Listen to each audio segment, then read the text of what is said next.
We're live in Washington, D.C., Families USA's Health Action 2008 conference. I'm Peter B. Collins, and we're joined by the Senate's former Majority Leader, Tom Daschle, who is now a very senior fellow at the Center for American Progress here in Washington. Senator, welcome. Thanks, Peter. Good to be here. You gave a powerful PowerPoint presentation this morning.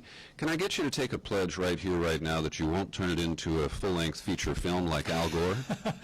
Well, you know, if I could win the Nobel Peace Prize with it, I might try, but I doubt that that's in the offing, so I think you can get that pledge.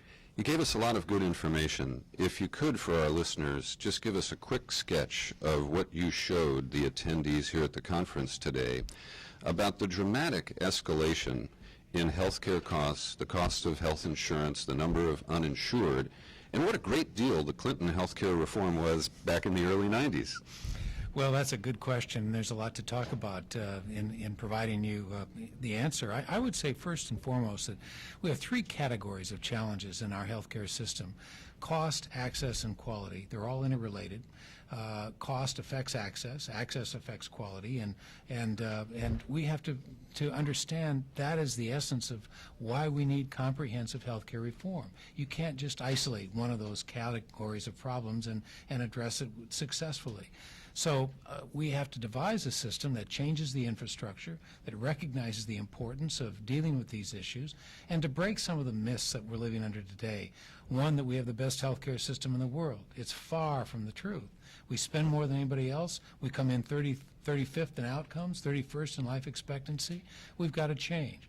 We just don't have the quality. 98,000 people give their lives every year to medical mistakes. 300 million medical mistakes were made last year alone.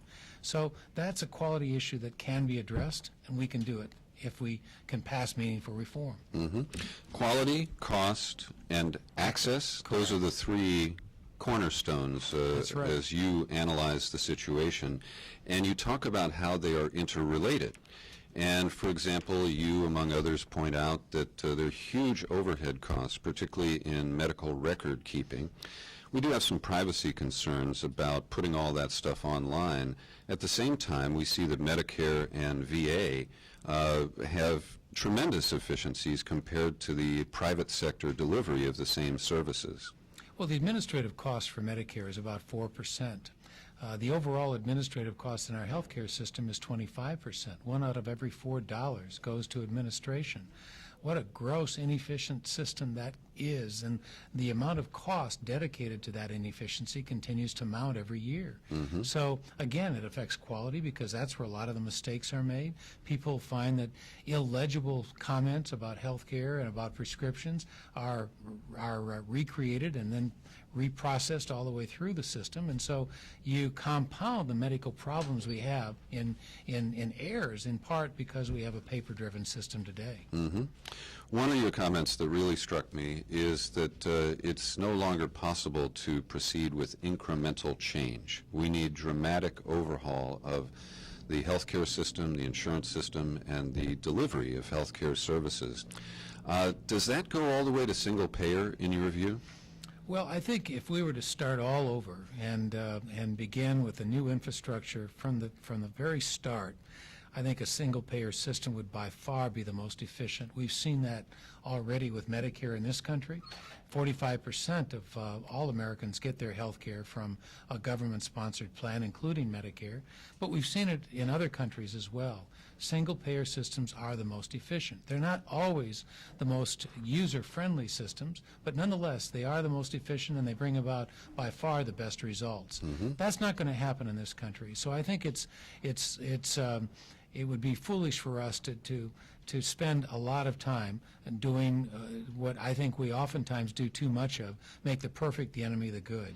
I understand that, but at the same time, Senator, don't we really have to come to grips with what I consider to be the fact that the for-profit delivery of health care has proven to be a failure?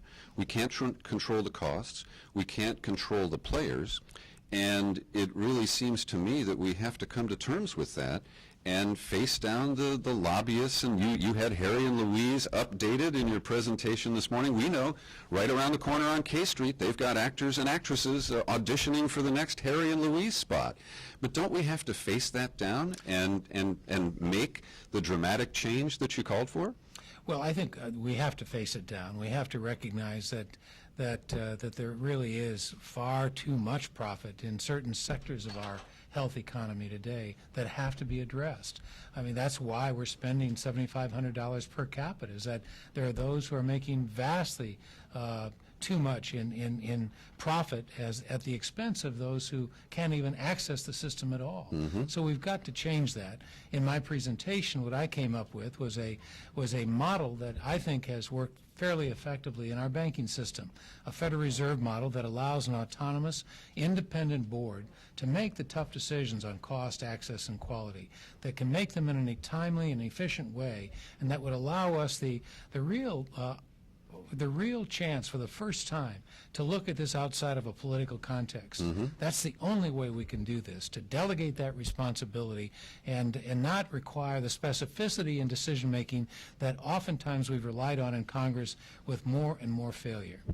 Senator Tom Daschle with us here on the Peter B. Collins Show. But Senator, I can already, in my mind, hear the response from business interests and the right, which will be, this is another bureaucracy, a layer of government. Washington's going to make decisions about your health care. Don't we really need to simplify this and really ensure access, declare that health care is a right, and tell me that I can choose my own doctor?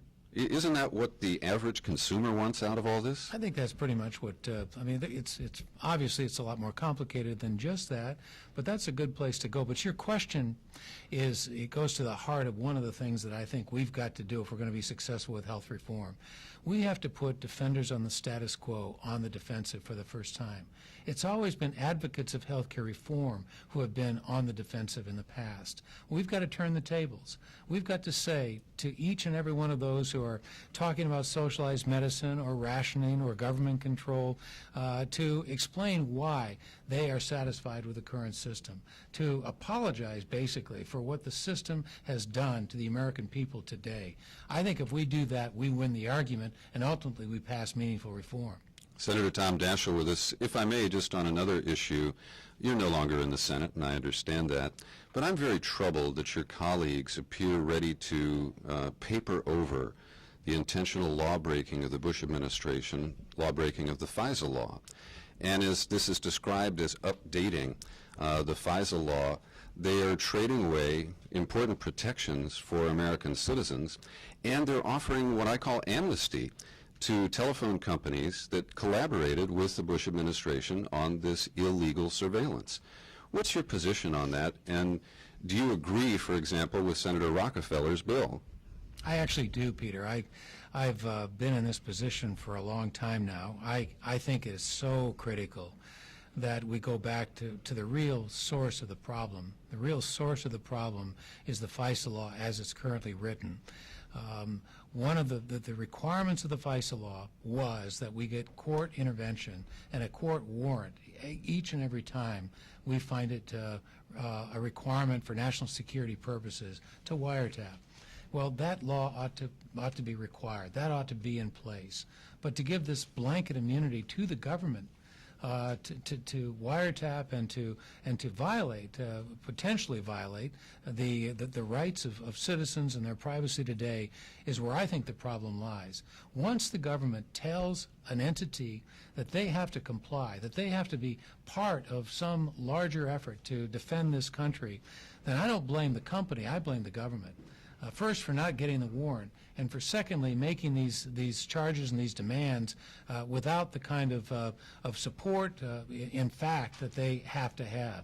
So I don't fault the telephone companies as much as I fault the Bush administration and the Congress for thwarting the effort of the intent of the FISA law in the first place. I understand that, but the net effect will be ending any lawsuits that would really help us understand the extent of the surveillance. Well, that's and the another government question. will continue to claim the state secret privilege, and it locks it up for the Bush administration. That's another issue that I don't think will be addressed. I don't think the panacea is to put the onus of responsibility on the telephone companies, again, who are being demanded, who are being told by the government to comply. I mean, they're in a very tough position. They comply and we get sued. They don't comply and they get sued.